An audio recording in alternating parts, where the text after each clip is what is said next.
આજે ચોથા દિવસમાં પણ સમાજના આગેવાનો ભગવાનો વડીલો હાજર છે, એ બધા તમામનો બહેનો પણ હાજર છે. બધાને ખૂબ ખૂબ ધન્યવાદ.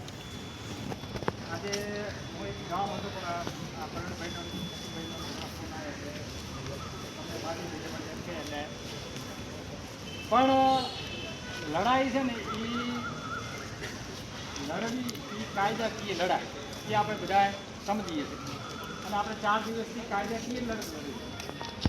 પણ કાલે જે બનાવ બન્યો અને આજે જે પ્રક્રિયા થઈ એ આપણે કાયદાકીય જ લડી રહ્યા છે. એટલે નોંધનીય વાત કરી છે એમાં હું થોડુંક ઉમેરું કે આપણી જે સમાજની જે માગણી હતી એ 302 લાગુ થાય પછી આપણે ઘરના સમેટા અને પુરાવા છે એટલામાં. હવે અમીનભાઈ સાહેબને બીજા અધિકારીઓ સાહેબ સાથે મારા પહેલાં પથુભાઈને પરિણભાઈ સાહેબને જીતીભાઈને માધવભાઈ મળ્યા અને એમણે અમુક નક્કર વાતો કરી.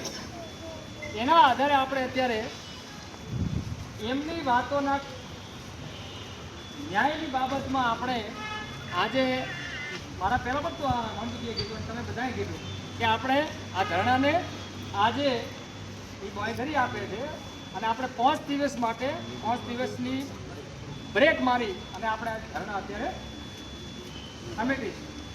પણ જો 302 5 દિવસ પછી નહીં લાગે તો પછી આપણો સમાજ છે અને આપણું આંદોલન છે.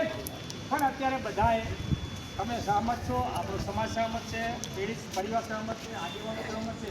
એટલે આપણે બધા કાયદાની ભાષામાં રહી કાયદાની રૂએ જે પણ પ્રક્રિયા થતી હોય આગેવાની જે ટીમ બને છે, એક કમિટી બને છે, એ કમિટી સતત એના ઉપર દેખરેખ રાખશે અને તમામ કાયદાકીય જે પ્રક્રિયા થવાની છે એ ઉપર સતત દેખરેખ રાખી અને ન્યાયની લડત માટે હંમેશા અમે બધા તૈયાર છીએ અને આ માટે આપણે બધા સાથે રહીશું અને સમાજ હંમેશા સાથે રહેશે અને ભવિષ્યમાં પણ સાથે રહેશે એવી જ અપેક્ષા સાથે જય ભીમ જય ભારત.